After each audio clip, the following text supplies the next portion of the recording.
ಹುಣ್ಣಿಮೆಯಂದು ಶನಿ ಮನೆಗೆ ಶತ್ರುಗ್ರಹ 2026 ತಿಂಗಳಾಂತ್ಯಕ್ಕೆ ವೃಷಭ ಸೇರಿ ಈ 5 ರಾಶಿಯವರಿಗೆ ಆರ್ಥಿಕ ಸಂಕಷ್ಟ ಸ್ವಲ್ಪ ಜೋಪಾನ. ನಮಸ್ಕಾರ ಸ್ನೇಹಿತರೆ, ಶಿವಲೋಕ ಚಾನಲ್ಗೆ ಸ್ವಾಗತ. ಹುಣ್ಣಿಮೆಯಂದು ಶನಿ ಮನೆಗೆ ಶತ್ರುಗ್ರಹ 2026 ನೂಲು ಹುಣ್ಣಿಮೆಯಂದು ಶನಿ ಮನೆಗೆ ಶತ್ರುಗ್ರಹದ ಪ್ರವೇಶವಾಗಲಿದೆ. ಇದರಿಂದ ಅತ್ಯಂತ ಅಶುಭ ವಿಷಯೋಗ ರೂಪುಗೊಳ್ಳುವುದು. ಈ ಯೋಗ ಕೆಲ ರಾಶಿಯವರಿಗೆ ಅನೇಕ ಸಮಸ್ಯೆಗಳನ್ನು ಸೃಷ್ಟಿಸಲಿದೆ. ಜ್ಯೋತಿಷ್ಯದ ಪ್ರಕಾರ ಈ ಸಮಯದಲ್ಲಿ ಜಾಗರೂಕರಾಗಿರಬೇಕಾದ ರಾಶಿಗಳ ಭವಿಷ್ಯ ತಿಳಿಯಿರಿ. ಕರ್ಮ ಮತ್ತು ನ್ಯಾಯದ ಅಧಿಪತಿಯಾದ ಶನಿಯು ಪ್ರಸ್ತುತ ಮೀನ ರಾಶಿಯಲ್ಲಿ ಸಾಗುತ್ತಿದ್ದಾನೆ. ಶನಿಯೊಂದಿಗೆ ಕಾಲಕಾಲಕ್ಕೆ ಕೆಲ ಗ್ರಹಗಳ ಸಂಯೋಗವಾಗಲಿದೆ. ಆಗಸ್ಟ್ 24 ಬೆಳಗ್ಗೆ 3:06ಕ್ಕೆ ಚಂದ್ರ ಶನಿ ಆಳುವ ಮಕರ ರಾಶಿಗೆ ಸಂಚಾರ ಮಾಡುವುದು. ಆಗಸ್ಟ್ 27 ಮಧ್ಯಾಹ್ನ 1:35ಕ್ಕೆ ಶನಿ ಆಳುವ ಕುಂಭ ರಾಶಿಗೆ ಚಂದ್ರಗ್ರಹ ಸಾಗುವುದು. ಇನ್ನು ಆಗಸ್ಟ್ 29 ಬೆಳಗ್ಗೆ 9:37ಕ್ಕೆ ಚಂದ್ರಗ್ರಹವು ಶನಿ ಇರುವ ಮೀನ ರಾಶಿಗೆ ಪ್ರವೇಶ ಮಾಡಲಿದೆ. ಆಗಸ್ಟ್ 31ರವರೆಗೆ ಚಂದ್ರ ಶನಿ ಎರಡೂ ಒಟ್ಟಿಗೆ ಸಾಗಲಿವೆ. ಹೀಗಾಗಿ ಆಗಸ್ಟ್ 24ರಿಂದ ಆಗಸ್ಟ್ 31ರವರೆಗಿನ ಅವಧಿಯಲ್ಲಿ ಕೆಲ ರಾಶಿಯವರು ತುಂಬ ಜಾಗರೂಕರಾಗಿರಬೇಕಾಗುತ್ತದೆ. ವಿಶೇಷವಾಗಿ ಆಗಸ್ಟ್ 27ರಂದು ನೂಲು ಹುಣ್ಣಿಮೆ ಇದ್ದು, ಈ ಸಮಯದಲ್ಲಿ ಶನಿಯ ಪ್ರಭಾವ ಹೆಚ್ಚಾಗುವ ಸಾಧ್ಯತೆಗಳು ಹೆಚ್ಚು. ಹಾಗಾದರೆ ಈ ಸಮಯದಲ್ಲಿ ಜಾಗರೂಕರಾಗಿರಬೇಕಾದ ರಾಶಿಗಳ ಭವಿಷ್ಯ ಹೇಗಿದೆ? ಯಾವ ರಾಶಿಯವರಿಗೆ ಶನಿ ಕಾಟ ಈ ಸಮಯದಲ್ಲಿ ಹೆಚ್ಚಾಗುವುದು ಎಂದು ಇದೀಗ ತಿಳಿಯೋಣ. ತಿಳಿಯೋದಕ್ಕಿಂತ ಮುಂಚೆ ಯಾರೆಲ್ಲ ನಮ್ಮ ಶಿವಲೋಕ ಚಾನಲ್ನ ನೋಡ್ತಿದ್ದೀರಾ, ದಯವಿಟ್ಟು ಬೇಗ ಸಬ್ಸ್ಕ್ರೈಬ್ ಮಾಡಿಕೊಂಡು ಕೊನೆ ತನಕ ನೋಡಿ. ಮೊದಲನೇದಾಗಿ ಧನಸ್ಸು ರಾಶಿ. ಧನಸ್ಸು ರಾಶಿಯಡಿಯಲ್ಲಿ ಜನಿಸಿದವರು ಈ ಅವಧಿಯಲ್ಲಿ ತಮ್ಮ ವೃತ್ತಿಪರ ಜೀವನದಲ್ಲಿ ಹೆಚ್ಚಿನ ಸವಾಲುಗಳನ್ನು ಎದುರಿಸಬಹುದು. ಶನಿಯ ಪ್ರಭಾವದಿಂದಾಗಿ ನಿಮ್ಮ ಕೆಲಸದಲ್ಲಿ ಹೆಚ್ಚುವರಿ ಜವಾಬ್ದಾರಿಗಳನ್ನು ವಹಿಸಬಹುದು. ಇದು ನಿಮ್ಮ ದೀರ್ಘಕಾಲೀನ ಗುರಿಗಳು ಮತ್ತು ಖ್ಯಾತಿಯ ಮೇಲೆ ಪರಿಣಾಮ ಬೀರಲಿದೆ. ಕುಟುಂಬದೊಳಗೆ ಕೆಲವು ಭಿನ್ನಾಭಿಪ್ರಾಯಗಳು ಹೆಚ್ಚಾಗುವ ಸಾಧ್ಯತೆ ಇದೆ. ವಿದೇಶಿ ಸಂಬಂಧಿತ ಉದ್ಯೋಗಗಳು ಅಥವಾ ವ್ಯವಹಾರಗಳಲ್ಲಿ ಬಹಳ ಜಾಗರೂಕರಾಗಿರಬೇಕು. ಈ ಅವಧಿಯು ವಿದ್ಯಾರ್ಥಿಗಳಿಗೆ ಸ್ವಲ್ಪ ಕಷ್ಟಕರವಾಗಿರುತ್ತದೆ. ಓದಿದ ವಿಷಯವು ಮರೆಯುವುದು ಹೆಚ್ಚು. ಹೀಗಾಗಿ ನೀವು ನಿಮ್ಮ ಅಧ್ಯಯನದ ಮೇಲೆ ಹೆಚ್ಚು ಗಮನ ಹರಿಸಲು ಕಷ್ಟವಾಗಲಿದೆ.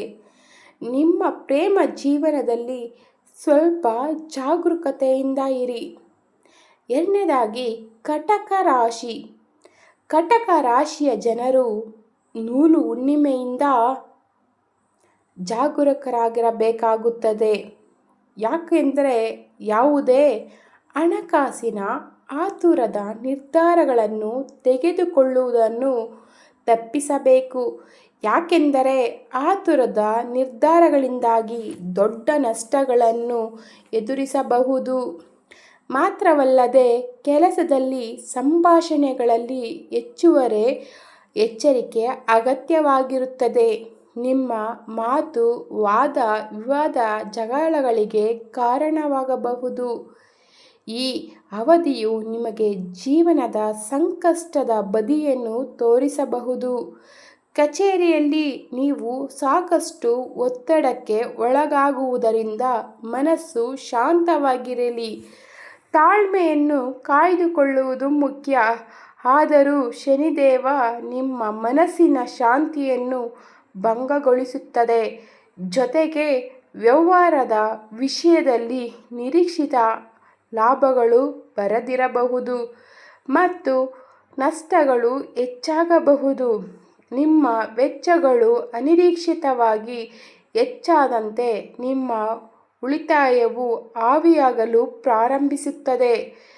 ಈ ಸಂದರ್ಭಗಳಿಂದಾಗಿ ನೀವು ಹೆಚ್ಚುವರಿ ಜಾಗರೂಕರಾಗಿರಬೇಕು.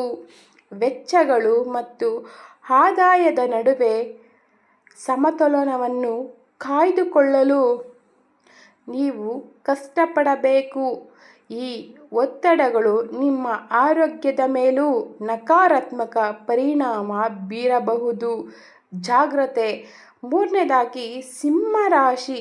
ಸಿಂಹರಾಶಿಯವರಿಗೆ ಆಗಸ್ಟ್ 24ರಿಂದ ಆಗಸ್ಟ್ 31ರವರೆಗಿನ ಅವಧಿಯು ತುಂಬ ಸವಾಲಿನದ್ದಾಗಿರುತ್ತದೆ.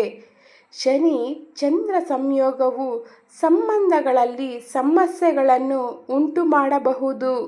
ಈ ಅವಧಿಯಲ್ಲಿ ನಿಮ್ಮ ಆರ್ಥಿಕ ಪರಿಸ್ಥಿತಿ ಸ್ಥಿರವಾಗಿರುವುದಿಲ್ಲ. ಆದ್ದರಿಂದ ಎಚ್ಚರಿಕೆಯಿಂದ ಯೋಚಿಸಿದ ನಂತರ ನಿರ್ಧಾರಗಳನ್ನು ತೆಗೆದುಕೊಳ್ಳಿ. ಇದಲ್ಲದೆ ಆದಾಯದ ಕೊರತೆ ಅಥವಾ ಹೂಡಿಕೆಗಳಲ್ಲಿ ನಷ್ಟದಿಂದಾಗಿ ಹಣದ ಸಮಸ್ಯೆಗಳನ್ನು ಕೂಡ ಈ ಸಮಯದಲ್ಲಿ ಎದುರಿಸಬಹುದು. ಕಚೇರಿಯಲ್ಲಿ ಸಹೋದ್ಯೋಗಿಗಳೊಂದಿಗೆ ಕೆಲವು ವಿವಾದಗಳು ಉಂಟಾಗಬಹುದು. ಕೊಟ್ಟಿರುವ ಕೆಲಸವನ್ನು ಪೂರ್ಣಗೊಳಿಸಲು ಕಷ್ಟವಾಗುವ ಕೆಟ್ಟ ಸಮಯ ಇದಾಗಿರುತ್ತದೆ. ಹೊಸ ಉದ್ಯೋಗವನ್ನು ಪಡೆಯುವ ಸಾಧ್ಯತೆಗಳು ಕಡಿಮೆಯಾಗಿರುವುದರಿಂದ ಈ ಅವಧಿಯಲ್ಲಿ ನಿಮ್ಮ ಕೆಲಸವನ್ನು ಬಿಡದಿರುವುದು ಉತ್ತಮ. ಒಟ್ಟಾರೆಯಾಗಿ ಇದು ಒತ್ತಡದ ಅವಧಿಯಾಗಿರುತ್ತದೆ. ನಾಲ್ಕನೇದಾಗಿ ವೃಷಭ ರಾಶಿ. ವೃಷಭ ರಾಶಿಯವರು ವಿಷಯೋಗದಿಂದ ಬಹಳ ಜಾಗರೂಕರಾಗಿರಬೇಕು. ಆಗಸ್ಟ್ 24ರಿಂದ ಆಗಸ್ಟ್ 31ರವರೆಗಿನ ಅವಧಿಯಲ್ಲಿ ಸರಿಯಾದ ಸಿದ್ಧತೆ ಮತ್ತು ಯೋಜನೆ ಇಲ್ಲದೆ ಏನನ್ನೂ ಪ್ರಾರಂಭಿಸುವುದನ್ನು ದಯವಿಟ್ಟು ತಪ್ಪಿಸಿ. ಹೂಡಿಕೆಗಳು ಮತ್ತು ಅನಗತ್ಯ ಖರ್ಚುಗಳ ಬಗ್ಗೆ ಜಾಗರೂಕರಾಗಿರಿ. ಈ ಸಮಯದಲ್ಲಿ ನಿಮ್ಮ ಸಂವಹನ ಕೌಶಲ್ಯಗಳು ನಕಾರಾತ್ಮಕ ಪರಿಣಾಮ ಬೀರುತ್ತವೆ. ನಿಮ್ಮ ವೃತ್ತಿಜೀವನದಲ್ಲಿ ಹೊಸ ಯೋಜನೆಗಳನ್ನು ಪ್ರಾರಂಭಿಸುವುದನ್ನು ತಪ್ಪಿಸುವುದು ತುಂಬ ಮುಖ್ಯ. ನಿಮ್ಮ ಪ್ರೇಮ ಜೀವನದಲ್ಲಿ ವಿವಿಧ ಸಮಸ್ಯೆಗಳ ಸಾಧ್ಯತೆ ಇರುವುದರಿಂದ ನೀವು ನಿಮ್ಮ ಸಂಗಾತಿಯೊಂದಿಗೆ ಸಮಯ ಕಳೆಯುವಾಗ ಬಹಳ ಜಾಗರೂಕರಾಗಿರಬೇಕು. ಯಾವುದೇ ನಿರ್ಧಾರ ತೆಗೆದುಕೊಳ್ಳುವ ಮೊದಲು ಒಮ್ಮೆ ಅನುಭವಿ ಜನರ ಸಲಹೆಯನ್ನು ಪಡೆಯುವುದು ತುಂಬ ಉತ್ತಮ. ನೀವು ದೀರ್ಘಕಾಲದವರೆಗೆ ಯಾವುದೇ ಪ್ರಮುಖ ಆರೋಗ್ಯ ಸಮಸ್ಯೆಗಳನ್ನು ಎದುರಿಸುತ್ತಿದ್ದರೆ ಈ ಅವಧಿಯಲ್ಲಿ ಅದು ಹೆಚ್ಚು ಗಂಭೀರವಾಗುವ ಸಾಧ್ಯತೆಯೂ ಇದೆ. ಜಾಗ್ರತೆಯಿಂದ ಇರುವುದು ಉತ್ತಮ. 5ನೇ ರಾಶಿ ಯಾವುದು ಅಂದರೆ ಮಕರ ರಾಶಿ. ಶನಿ ಮಕರ ರಾಶಿಯ ಅಧಿಪತಿಯಾಗಿರುವುದರಿಂದ ವಿಷ ಯೋಗ ತುಂಬ ಪರಿಣಾಮವನ್ನು ಬೀರಬಹುದು. ಹೀಗಾಗಿ ಮಕರ ರಾಶಿಯವರು ಕೆಲಸದಲ್ಲಿ ಘರ್ಷಣೆಗಳನ್ನು ತಪ್ಪಿಸಬೇಕು. ಪ್ರಮುಖ ದಾಖಲೆಗಳನ್ನು ಎಚ್ಚರಿಕೆಯಿಂದ ನಿರ್ವಹಿಸುವುದು ಮುಖ್ಯ. ಕುಟುಂಬ ಸಂಬಂಧಗಳಲ್ಲಿ ಸಾಮರಸ್ಯದ ವಾತಾವರಣವನ್ನು ಕಾಪಾಡಿಕೊಳ್ಳಲು ಪ್ರಯತ್ನಿಸಿ. ಈ ಸಮಯದಲ್ಲಿ ನೀವು ನ್ಯಾಯಾಲಯದ ಪ್ರಕರಣಗಳಲ್ಲಿ ಸೋಲನ್ನು ಎದುರಿಸಬೇಕಾಗುತ್ತದೆ. ನಿಮ್ಮ ಶತ್ರುಗಳ ಬಲ ಹೆಚ್ಚಾಗುವುದು ಜೊತೆಗೆ ಕೆಲವು ಅಪಘಾತಗಳನ್ನು ಎದುರಿಸಬಹುದು. ಆದ್ದರಿಂದ ನೀವು ಈ ಅವಧಿಯಲ್ಲಿ ಎಚ್ಚರಿಕೆಯಿಂದ ವಾಹನ ಚಲಾಯಿಸುವುದು ಒಳ್ಳೆಯದು. ಇದರೊಂದಿಗೆ ಕೆಲಸದಲ್ಲಿ ತಾಳ್ಮೆಯಿಂದ ಕೆಲಸ ಮಾಡುವುದು ತುಂಬ ಮುಖ್ಯ. ನಿಮ್ಮ ಉದ್ಯೋಗ ಪ್ರಯತ್ನಗಳಿಗೆ ಸಕಾರಾತ್ಮಕ ಫಲಿತಾಂಶಗಳಿಗಾಗಿ ಕಾಯಬೇಕು. ವೈವಾಹಿಕ ಜೀವನದಲ್ಲಿ ನಿಮ್ಮ ಸಂಬಂಧ ಹದಗೆಡುವ ಸಾಧ್ಯತೆಗಳಿವೆ. ಸಾಲ ನೀಡಿದ ಹಣವನ್ನು ಹಿಂದಿರುಗಿಸುವುದು ಕಷ್ಟವಾಗಬಹುದು. ಈ ವಿಡಿಯೋ ಇಷ್ಟವಾದರೆ ಲೈಕ್ ಮಾಡಿ, ಶೇರ್ ಮಾಡಿ, ಸಬ್ಸ್ಕ್ರೈಬ್ ಮಾಡೋದನ್ನು ದಯವಿಟ್ಟು ಮರಿಬೇಡಿ. ಧನ್ಯವಾದಗಳು.